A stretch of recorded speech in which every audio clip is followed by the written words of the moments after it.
Para naman sa ating balitang tinututukan, nagpadala na ng Special Envoy si Pangulong Aquino sa Taiwan sa katauhan ni Manila Economic and Cultural Office Chairman Amadeo Perez Jr. Ito ay upang ipaabot ang deep regret and apologies sa pamilya ng nasuwing Taiwanese fishermen. Para sa detalye mo kami, Rocky Ignacio.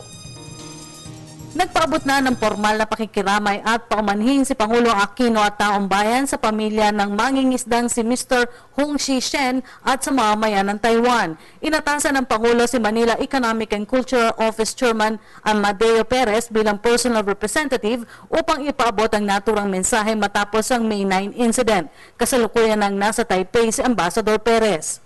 The President has appointed MECO Chairman Amadeo R. Perez as his personal representative who will convey his and the Filipino people's deep regret and apology to the family of Mr. Hong Shi-shen, as well as to the people of Taiwan over the unfortunate and unintended loss of life. Ipinag-utos na rin ng Pangulo sa National Bureau of Investigation na gawing prioridad ang pagsasagawa ng investigasyon sa insidente.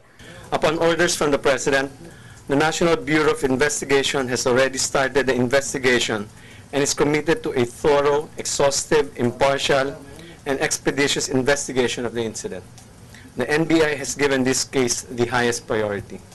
We understand the grief and hurt of the family and of the people of Taiwan over this unfortunate loss, and we are with them. Samantala, umaasa naman ang palasyo na ikukonsidera ng Taiwan ang desisyon na umano'y pagpapahinto sa pag-i-issue ng work permit application sa mga OFWs. Umapila rin ang Malacanang ng kahinahunan at huwag sanang madamay ang mga Pilipino nagtatrabaho at nakatira sa naturang bansa.